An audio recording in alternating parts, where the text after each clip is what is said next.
नमस्कार मित्रों।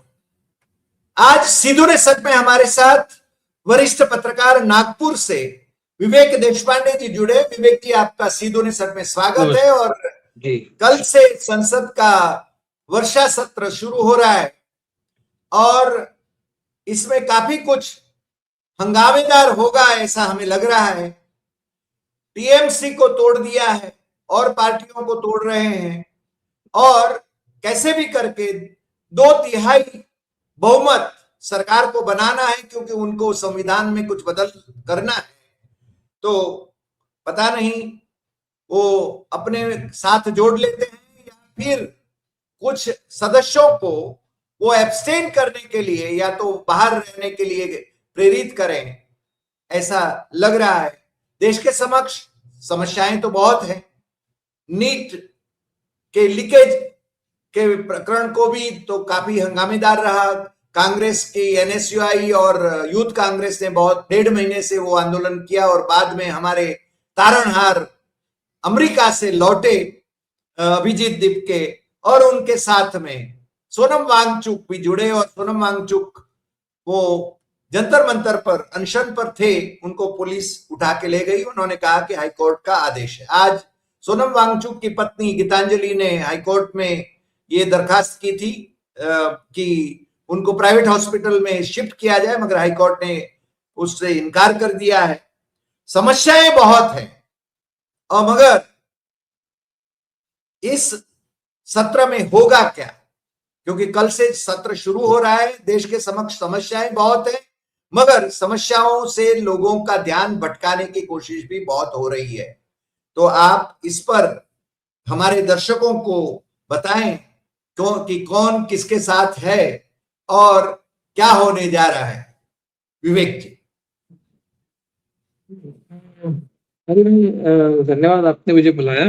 और जहां तक इस सेशन का सवाल है, ये काफी मतलब बहुत अरसों के बाद एक बहुत ही जबरदस्त एक स्टॉर्मी सेशन होने की पॉसिबिलिटी है, इसलिए कि इतने बड़े बड़े मुद्दे इस समय देश के सामने हैं और उन मुद्दों पर बीजेपी जो है वो बैकफुट पर है। इसलिए अब की बार पार्लियामेंट में बीजेपी सर उठाकर अपोजिशन के खिलाफ कोई भी बाजी पलटाने की कोशिश करे तो मुझे लगता है बीजेपी ही अड़चन में आ सकती है। मतलब नीट के पेपर लीक का मुद्दा है, जिसमें सारा अपोजिशन और कॉकरोच जनता पार्टी वाले जो लोग हैं वो धर्मेंद्र प्रधान का रेजिग्नेशन चाहते हैं। उस पर बीजेपी ने पूरी तरह से चुप्पी साधी है और वो धर्मेंद्र प्रधान को प्रोटेक्ट करते हुए दिखाई दे रही है। और राम मंदिर के चढ़ावा चोरी का जो मामला है वो भी सरकार के लिए बहुत पेचीदा, बहुत ही मुश्किल मामला हो गया है। मुझे लगता है और एक मामला ऐसा है जिसके बारे में अपोजिशन सरकार पर निशाना साधने वाली है, वो है फॉरेन पॉलिसी। जिस तरह से फॉरेन पॉलिसी पूरी तरह भारत के लिए फेल होती हुई नजर आ रही है, उसके ऊपर भी निशाना साधने की अपोजिशन की कोशिश रहेगी। तो ये 3-4 मुद्दे और सोनम वांगचुक का जो अनशन है वो तो है ही। अब सारा का सारा अपोजिशन सोनम वांगचुक के पीछे खड़ा हो गया है और अभी उस मुद्दे पर अपोजिशन की यूनिटी दिखाई दे रही है। बहुत अरसे तक ऐसा लग रहा था कि अपोजिशन को बहुत ज्यादा उसमें अपोजिशन बहुत ज्यादा इंटरेस्ट नहीं ले रहा है। पर्टिकुलरली कांग्रेस जो है वो काफी एक डिस्टेंस मेंटेन कर रही थी, जिसका एक कारण भी था कि इससे पहले अभिजीत दीपके ने जब वो आम आदमी पार्टी का सोशल मीडिया संभालते थे, उस समय वो राहुल गांधी पर टीका टिप्पणी करते थे। तो और जो अनुभव हमको अन्ना हजारे मूवमेंट का है 2011 का, तो इस बार जो जनता है, आम जनता है और अपोजिशन जो है वो बहुत केयरफुली इस मामले को देख रही। कहीं ऐसा ना हो कि ये बीजेपी स्पॉन्सर्ड ही कोई इवेंट निकल जाए, जैसा अन्ना हजारे वाला मामला था। लेकिन मैं ऐसी कॉन्स्पिरेसी थ्योरी में विश्वास नहीं करता। कॉकरोच जनता पार्टी ये कोई बीजेपी स्पॉन्सर्ड इवेंट है, ऐसा मैं नहीं मानता। मेरा व्यक्तिगत ओपिनियन ये है। हालांकि मैं इस आंदोलन को एक बहुत ही संकीर्ण रूप में देखता हूं, इसलिए कि केवल धर्मेंद्र प्रधान का इस्तीफा ये इस देश के सामने का सबसे बड़ा प्रश्न नहीं है। इस देश के सामने जो बड़े प्रश्न हैं, उन प्रश्नों को भिड़ना बहुत ज़रूरी है। उसको कॉकरोच जनता पार्टी भिड़ते हुए नहीं दिख रही है। केवल युवाओं का प्रश्न इस तरह से इस देश की समस्या को देखना, ये बहुत ही संकुचित, बहुत ही संकीर्ण इस तरह का व्यू है। उसके लिए लड़ना बहुत ज़रूरी है। वो नीट के एग्ज़ाम में पेपर लीक में जो हुआ, वो बहुत ही चिंताजनक है, बहुत सीरियस मामला है, उसके लिए लड़ना बहुत ज़रूरी है। लेकिन मैं ये मानता हूँ कि देश की जो सबसे बड़ी समस्या है, वो देश की राजनीति को सर्वधर्म समभाव विरहित करने की जो प्रक्रिया चल रही है, और जिसके चलते फिर बाकी कई ऐसी प्रक्रियाओं को गति दी जा रही है, जो इस बड़ी प्रक्रिया को अपने लॉजिकल एंड तक ले जाए। मतलब चाहे क्रोनी कैपिटलिज्म हो, चाहे क्रिमिनल इंटरवेंशन हो सड़कों पर, इस तरह की सारी जो बातें हो रही है, ये सारी बातें इस सबसे बड़ी जो प्रोसेस चल रही है हमारे देश में, इस देश की राजनीति को सेक्युलरिज्म विरहित कर देना और सोशलिज्म से भी दूर कर देना, ताकि क्रोनी कैपिटलिज्म जो है वो रिप्लेस कर जाए सोशलिज्म को, जो गोलवलकर का एक इंटेंडेड उनके आइडियोलॉजी का जो गोल था कि संपत्ति जो है वो गिने चुने हाथ में रहनी चाहिए, उसका इम्प्लीमेंटेशन पिछले 12 साल से मोदी सरकार कर रही है, जिसके तहत हम देख रहे हैं कि अदानी अंबानी जैसे 3-4 लोग इस देश में तो ये बहुत बड़ी जो समस्या है देश की, वो जो है उसको भिड़ते हुए कॉकरोच जनता पार्टी नहीं दिख रही है। तो मुझे लगता है एक संकीर्ण मामला है, वो बहुत इंपॉर्टेंट है, उसके पीछे वो लगी है, अच्छा है, जिसके चलते फिर उसमें सोनम वांगचुक भी ज्वाइन हुए हैं। अब सोनम वांगचुक जैसे व्यक्ति को भी इस देश के सामने सबसे बड़ी समस्या देश की क्या है, इस पर फोकस करना चाहिए, लेकिन वो भी अभी इस मुद्दे पर भिड़े हैं। अच्छा है, कम से कम एक जन सैलाब जो है वो उभर रहा है और उमड़ रहा है। हो सकता है कल सड़क पर उसका एक्चुअली हमको कितना सपोर्ट है इसको दिखेगा। मुझे लगता है कि बहुत बड़ी तादाद में देश भर से कम युवाएं जो है वो दिल्ली में आएगी और पार्लियामेंट पर जो ये तथाकथित जो कोई मोर्चा होने वाला है, क्या होने वाला है ये भी नहीं हमको पता नहीं, क्योंकि ये कोई कमिश्नर बदल दिया है दिल्ली का, और शायद उसको इसीलिए बदल दिया गया है कि इस पूरे मार्च को फेल कर दिया जाए, इसको उसके अंजाम तक जाने ही ना दिया जाए। इस तरह से कुछ मुझे लगता है कि सरकार का इंटेंशन है। तो इस पृष्ठभूमि पर ये पार्लियामेंट का सेशन हो रहा है, और मुझे लगता है कल पहली जब सेशन शुरू होगा तो ये जो सोनम वांगचुक का अनशन है और ये जो मुद्दा है, इसको शायद एक और मार्च भी हो रहा है, तो इसी विषय को अपोजिशन लेगा, और इस विषय पर मुझे बहुत इंटरेस्टिंग लगेगा कि मतलब ये सत्ताधारी पार्टी जो है बीजेपी, वो एक्चुअली क्या करेगी, मतलब इस विषय पर क्या एक्सप्लेनेशन है उनका, क्या सोच रहे हैं, क्या सोनम वांगचुक चाइना का एजेंट है, ऐसा वो ऑफिशियली बताने वाले हैं, क्योंकि इनके सोशल मीडिया पर तो वही चल रहा है, और इनके तो कुछ नेताओं ने भी ऑन कैमरा ये कहा है कि ये कौन सोनम वांगचुक, वो तो चाइना का एजेंट है वगैरह, इस तरह की बातें ये बहुत, और इनके जो सोशल मीडिया के जो हैंडलर्स है वो भी इस तरह की बातें कर रहे हैं, लेकिन पार्लियामेंट में क्या बोलती है बीजेपी। जी, आपने ठीक ही कहा, मगर भारतीय जनता पार्टी के कार्यालय में,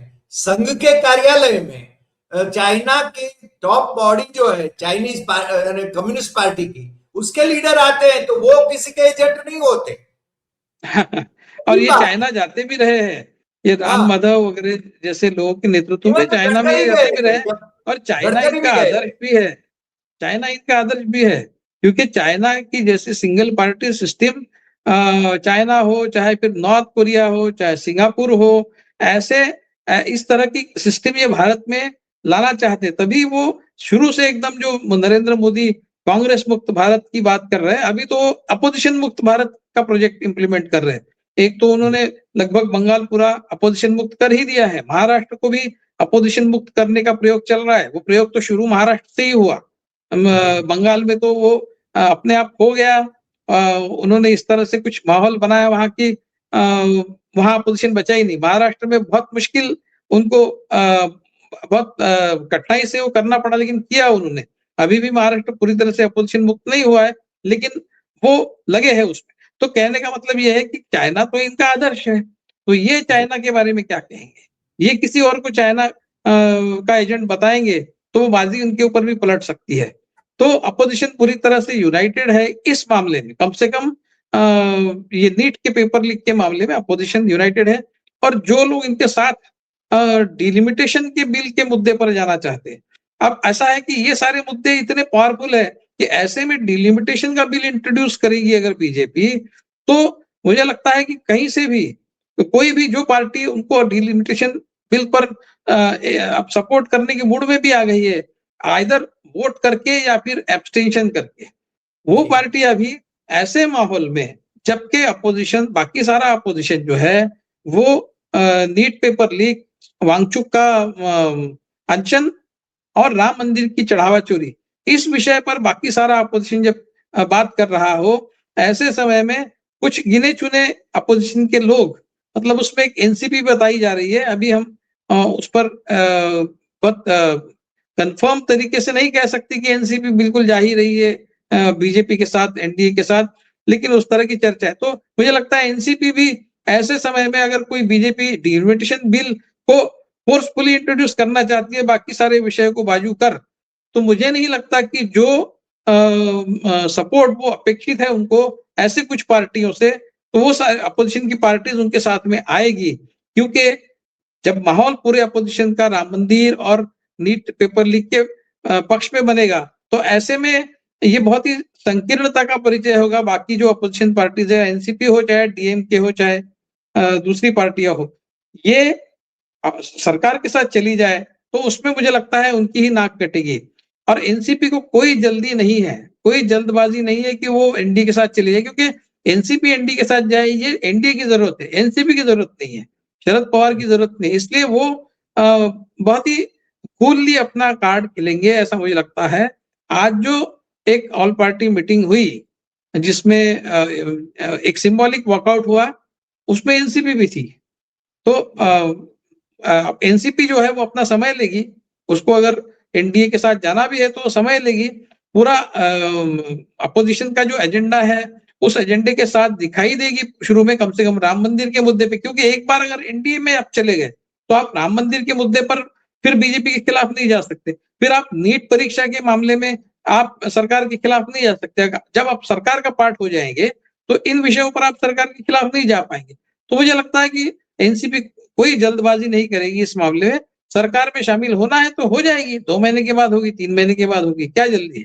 लेकिन इन मामलों पर अभी ऐसा मुझे लगता है कि सारा अपोजिशन इंक्लूडिंग डीएमके भी, क्योंकि डीएमके जो है वो फेडरलिज्म की बात करता आ रहा है, तमिल इंटरेस्ट की बात करता आ रहा है। अगर आप एब्सटेन करते हैं और आपकी एब्सटेंशन से अगर डिलिमिटेशन बिल पास हो जाए तो तमिल इंटरेस्ट हार्म तभी तभी भी होगा। ऐसा थोड़ी है कि आपके वोटिंग करने से ही वो हार्म होगा, आपके एब्सटेंशन से भी हार्म होगा, क्योंकि बिल पास तो आपके एब्सटेंशन से भी हो रहा है।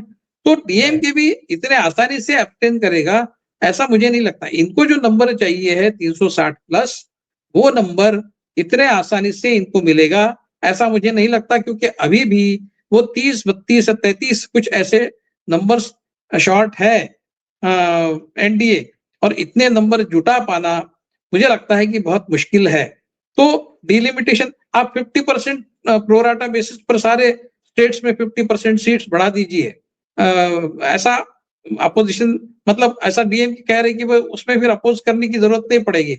और इन्होंने बोला भी है कि हम 50% सुप्रिया सीट्स, सुले ने बोला है मेरे ख्याल से। जी सुप्रिया सुले ने भी बोला, डीएमके भी उसी तरह से सोच रही है, ऑफिशियली नहीं बोला है उन्होंने कुछ, लेकिन डीएमके में वो मूड बन रहा है ऐसा कहा जाता है।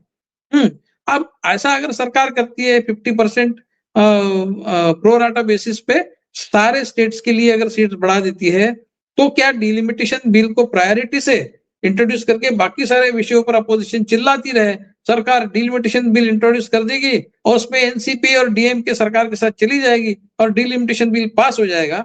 इतनी स्थिति आसान सरकार के लिए नहीं है, क्योंकि ये मामले जब तक सुलझ न जाए, पर्टिकुलरली नीट वाला मामला, धर्मेंद्र प्रधान वाला मामला, ये हो सकता है कि बीजेपी टैक्टिकली अभी धर्मेंद्र प्रधान का रेजिग्नेशन अनाउंस कर दे और फिर डिलिमिटेशन बिल के लिए अपोजिशन को अपने साथ ले ले, ये भी हो सकता है, मतलब वो एक सैक्रिफाइस कर ले।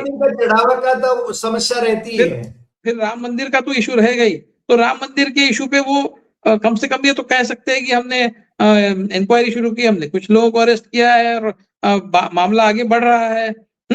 ये सब वो कह सकते हैं, लेकिन नीट के पेपर लीक के मामले में तो उनके पास कहने के लिए कुछ है ही नहीं, क्योंकि जी भाई इतनी बड़ी समस्या है, इतनी बार पेपर लीक हुए और आप मिनिस्टर के को रिजाइन नहीं करवाने दे रहे, मतलब उसका रेजिग्नेशन नहीं ले रहे हैं, उसको रिजाइन करने नहीं दे रहे हैं। तो इसका अर्थ क्या है? इसका अर्थ है कि आपको विद्यार्थियों के भविष्य से कुछ लेना देना नहीं है। तो ये मामला अगर सुलझ जाए, तो हो सकता है कि राम मंदिर के मामले पे थोड़ा-सा ब्रेज़न आउट करे, नहीं कर सकते वो, लेकिन मुझोर लोगों का क्या भरोसा?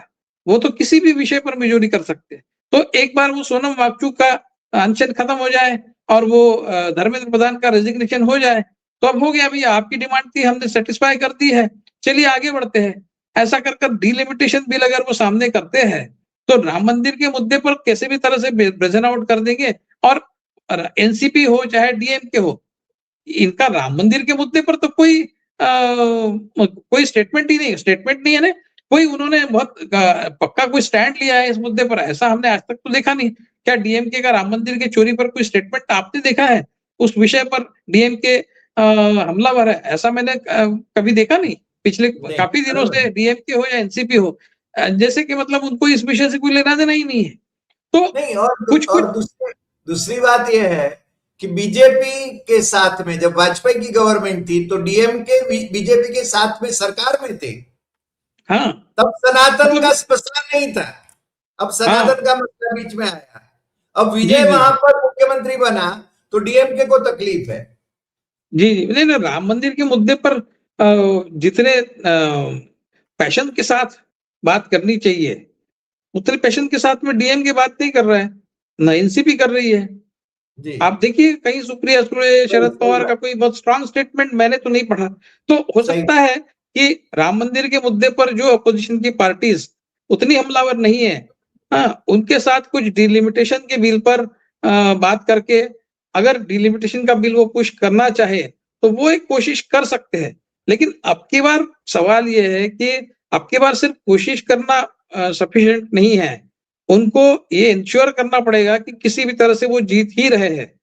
अगर वो कोशिश करे और फिर एक बार फेल हो जाए, तो उनके लिए बहुत ही एक इतना बड़ा सेटबैक होगा। इसलिए जब तक बीजेपी इस बात का बीजेपी को आत्मविश्वास ना हो कि हम इस डिलिमिटेशन बिल को अब की बार बिल्कुल गारंटी के साथ पास ही करवा लेंगे, तब तक बीजेपी इस बिल को हाथ नहीं लगाएगी ऐसा मुझे लगता है, क्योंकि एक बार हार इस बिल पर हाथ लेने के बाद दूसरी बार फिर एक बार वो हार जाए, ये बीजेपी के लिए बहुत एक तो नाक कटने वाली भी बात होगी और बहुत बड़ा पॉलिटिकल सेटबैक भी होगा। तो मुझे लगता है मगर डिलिमिटेशन बिल इतना आसान नहीं है बीजेपी के लिए। जी। जी मगर फिर भी आपने जैसे कहा कि मान लीजिए कि धर्मेंद्र प्रधान का इस्तीफा वो घोषित कर लेते हैं, वांगचुक का अनशन खत्म हो जाता है, तो फिर परिसीमन बिल के लिए वो ये ऑपोजिशन पार्टीज को साथ में जोड़ सकते हैं। ये भी आपने जैसे व्यक्त किया संभावना को, वो हो सकता है। जी, जी, मुझे लगता है कि वो कोशिश करेंगे, क्योंकि ये सारा जो खेल है, उनके लिए आगे बढ़ने के लिए डिलिमिटेशन बिल बहुत आवश्यक है। जो कुछ भी उनको भविष्य में करना है, उसका पूरा आधार जो है, वो डिलिमिटेशन बिल है।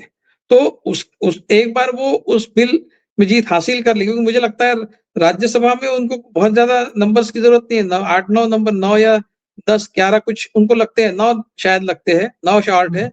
सिर्फ हम्म। लोकसभा में उनको बहुत सारी संख्या अभी भी चाहिए, 30-35 कुछ आंकड़ा है जो उनको ज़रूरत है। तो उतना आंकड़ा जुटाना लोकसभा में काफ़ी मुश्किल है। और जब तक 100% उस बात की गारंटी ना हो जाए कि ये सारे अपने साथ आ रहे हैं, ये नंबर्स हमको मिल रहे हैं, तब तक जी वो हिम्मत नहीं करेंगे, क्योंकि फिर एक बार उस मुद्दे पर हारने की बीजेपी की तैयारी नहीं है। जी और जी, परिसीमन बिल एक बार पास हो गया तो बाजी बीजेपी के हाथ में है, क्योंकि इलेक्शन कमीशन परिसीमन ऐसे ही करेगा जो बीजेपी को लाभ पहुंचाए, जैसे आसाम बिल्कुल। में हुआ, जैसे गुजरात में हुआ, इसी प्रकार से हो जी, रहा है। बिल्कुल। बिल्कुल उसी उसी तर्ज पर वो तो है, मतलब वो उनका आगे का प्लान तो है ही। और यानी वो और उन्होंने पार्टियों का सहयोग लेना और पार्टियों को नलीफाई कर देना बाद में, ये भी तो बिल्कुल, संभव है। जम्मू कश्मीर में उन्होंने वो कर ही दिया है। जी उससे वहाँ पर उनकी मुझे लगता है सीटें भी बढ़ी है। और असम में भी वो उन्होंने किया है, जिसके चलते केवल मुस्लिम एरियाज में कांग्रेस को जीत हासिल हुई है। ये सारा प्रयोग तो वो कर ही चुके हैं।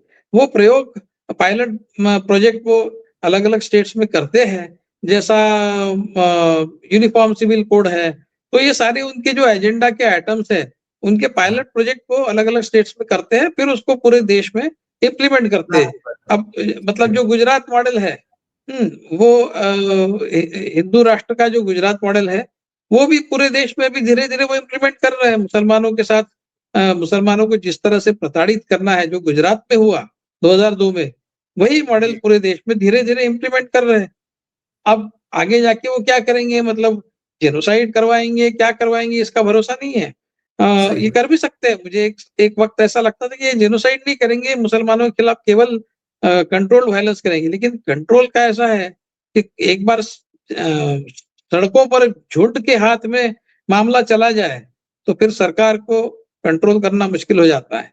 तो सही, जब तक ये सारे झुंड बजरंग दल, वीएचपी के आपके हुकुम को मानने वाले हो, तब तक कंट्रोल्ड वायलेंस होगा। एक बार ये छूट जाए खुले सांड की तरह, फिर तो जो जेनोसाइड वाला मामला है, वो इस देश में हो सकता है।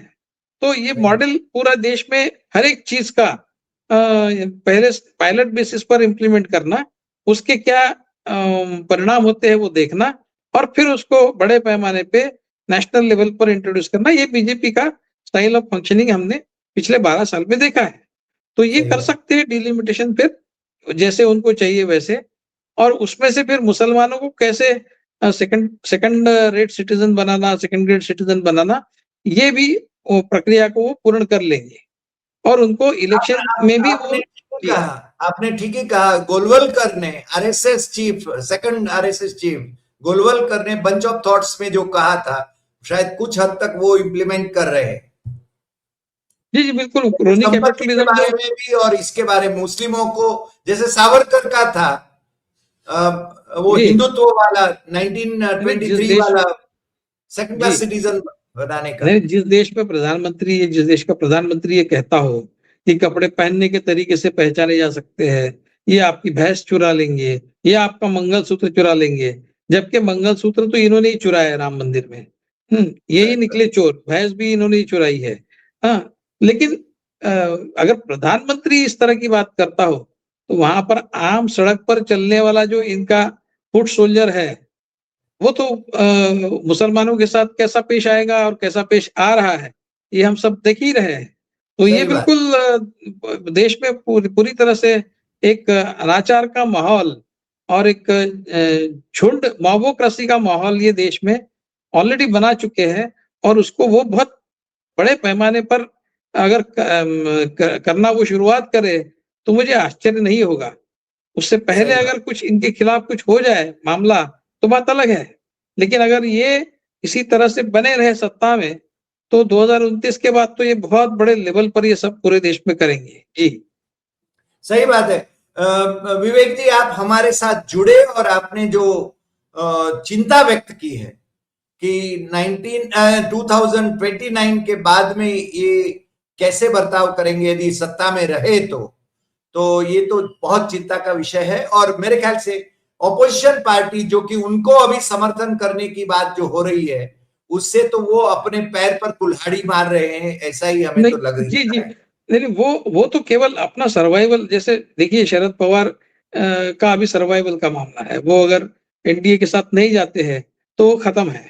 वो उनको जी, पता है, तो मुझे लगता है कि वो दिल से नहीं जाएँगे। अगर जाएँगे भी तो एक for the time being survival के लिए जाएँगे। वो कोई अनडेमोक्रेटिक हो गए हैं, इलिबरल बन गए हैं, वो एंटी मुस्लिम बन गए हैं, ऐसा नहीं है।